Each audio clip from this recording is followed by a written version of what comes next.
Chapter 2 Episode 45, The Day Before We Part, Part 1. The next day, when I visited the Duke's family in the morning, the room was full of groaning adults. Ryoma, I'm sorry, but I need more medicine. Me too, please. I'm too old to drink as much as I did. I'd like some too, thanks. Everyone was so overjoyed that they drank a ton last night. Even Ron and Lillian looked a little sick. They only drank a bit to celebrate, but maybe they weren't good with alcohol. Sebas was the only one of the adults who seemed fine. I thought he drank a fair bit, but he looked the same as ever. Illyria was old enough to drink legally as well, but limited herself to 1 glass. In any case, I warped to the drugstore and the greengrocer as I had before, bought the ingredients for some medicine, returned to the inn, and mixed it together. After they took the medicine, they had a suggestion to make. Sorry, Ryoma, but can you look after Elia for the day? We're in no position to do it in this state. Please. We weren't going to see each other for a while, so maybe they wanted to give us a chance to make some memories together. If so, I couldn't refuse.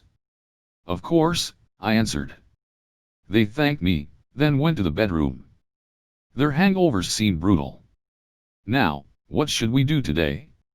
I asked Illyria. You have work, don't you? Aren't you busy? I have other people running the store for me, so I only need to check on them in the morning and at night. Then can you show me what you would normally be doing with your day? I guess I could do that. Then please do. I didn't know how worthwhile it would be, but Illyria came with me, and Sebas attended us as a guardian. We stopped by the store, then headed to the abandoned madame. When we arrived at the mine, I began to work on the cloths as I always did. There were certain differences this time. Before I began to work, I released the Limor birds from my dimension home to let them play around freely. I also had Illyria help. I felt like we should do more than this, but didn't know what. What should we do next?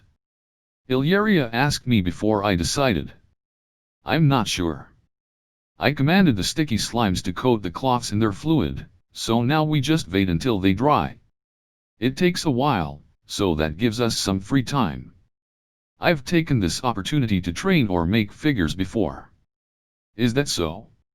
I thought you spent all your time working. Ever since I had my employees run the store in my place, I've actually had a lot of time on my hands. Do I look that busy? You work every day from dawn until dusk, clearly? Some of that time is spent standing around doing nothing, and I have to find ways to kill time. Sometimes I just make stones to build a house with. Stuff like that is pretty relaxing. I see. Does that mean you plan to live here? It would make patrolling easier if I did. It's also a good place to practice magic, since there's nobody around. Then when are you going to start building the house? You don't intend to live in this mine, do you? I was either going to build a very simple hut or dig a tunnel somewhere in the mine to stay in.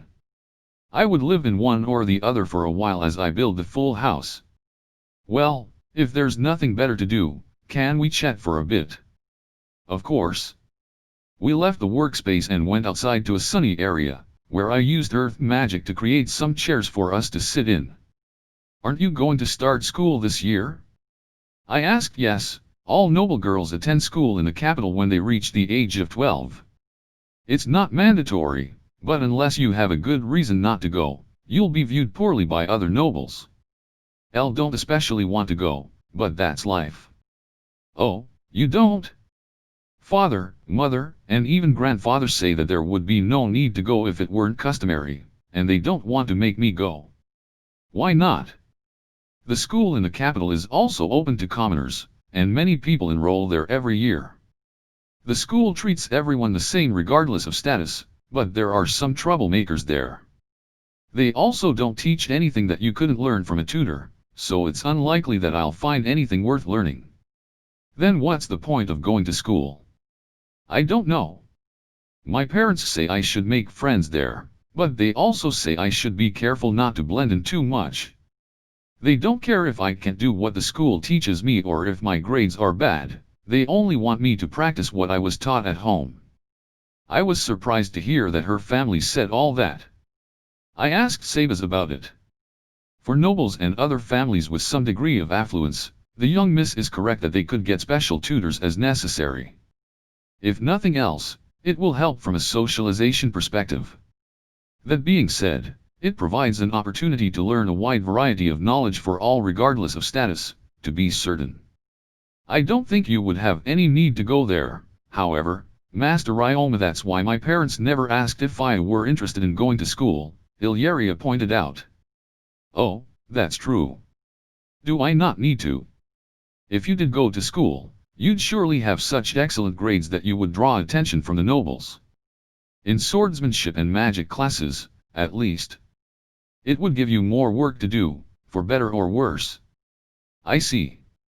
Anyway, that's why I'm not enthusiastic about school. If it weren't customary, I would prefer to train with you. I never thought school was fun myself, so I couldn't argue with her. Considering she was from a rich and powerful family, I couldn't imagine she would be bullied, but I didn't know for sure, so I asked. I've never gone through anything like that, but I've never been close enough with someone to call them a friend either. They are all too afraid of my status and my magic energy to come near me, she said. That reminded me that she mentioned this back when I made a status board. Her status was one thing, but I didn't know her magic energy was something to be feared. I didn't think so, at least. When I asked her out of curiosity, she gave me a slightly sad 100k. A long time ago, I messed something up, she said. She mentioned how she had so much magic energy that she found it hard to control, so maybe that was what caused it. It happened when I was 5, I think, when I was starting to learn the fundamentals of magic. My best elements were fire and ice, so I remember practicing with relatively safe ice magic to freeze a cup of water. But then I froze the table that the cup was onto. It was always like that, I couldn't control my magic that well. One day, a slightly older boy came to our house, and his parents wanted us to be friends, she said, her mood different from before. I listened silently to her story and learned that this boy was the son of nobles that were acquainted with the Jamil family. They were interested in having their son wedded to Illyria for political reasons. On the day they met, their parents had important matters to discuss and told them to go play with each other, but they had trouble finding something to discuss. Eventually they hit upon the topic of magic. He was good at magic and showed me his fireball spell at our training ground. His spell did seem great, and much more stable than mine, so I told him as much.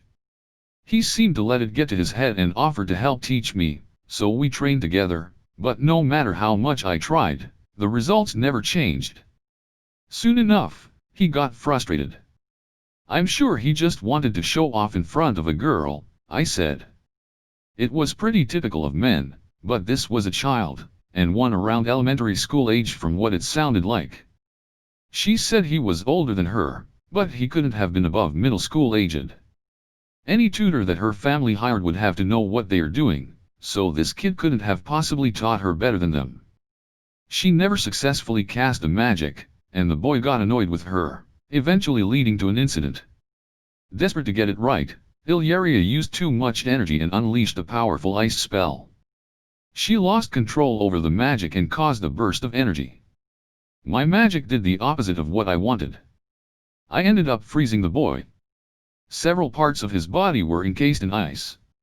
He was so surprised that he fell over on the frozen ground and injured himself. What had happened next, of course, was a lot of commotion. His life wasn't in any danger, and our parents warned us to be more careful. Nobody blamed anyone else, and we all made peace. But some days later, rumors about me spread among the nobles, saying I attacked anyone I didn't like with offensive magic, or that when I'm mad, my magic triggers against my will, things of that sort. I see. That must have been awful. I did fail to follow instructions and mess up my magic, that much is true. I felt like I broached a topic I shouldn't have. I wanted to change the subject, but not in a way that would be too blatant, so I discussed a similar experience from my past. You've been through something like that, Ryoma? Yes, back when I still lived in my village, at school. Well, it was hardly big enough to be called a school, but I took part in a group where the adults taught the village children some swordsmanship. I explained as a preface, then told a story based on my gym class in middle school. At my school, we learned kendo as part of gym class. In our very first class, I made a huge mistake. That day the lesson was mostly about demonstrating what we would learn over the course of the class.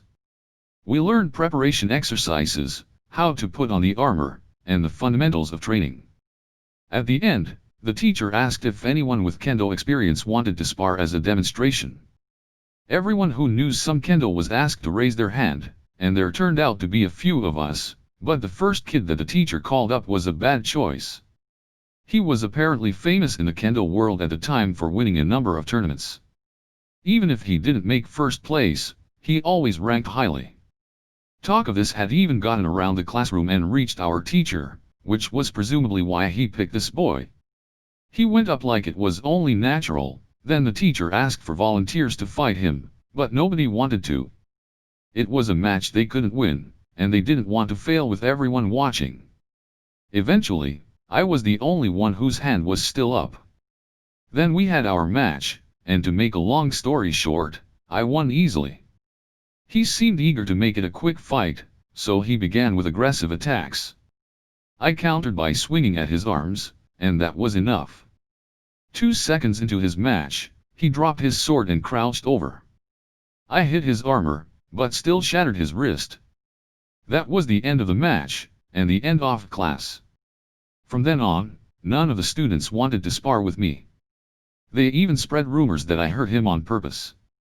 That was what the boy himself began to claim the next day. He said that I laughed at his pain, but I didn't. If anything, I was dumbfounded. But we were facing each other, so none of our classmates could see our faces. When the truth is vague, it comes down to who you trust. He was far more popular than me. But people already avoided me before that for some reason, so it didn't change much for me. You know, talking about this is making me kind of sad. Don't let it get you down. At some point, it ended up being her who was trying to make me feel better. I told that story in absolutely the wrong way.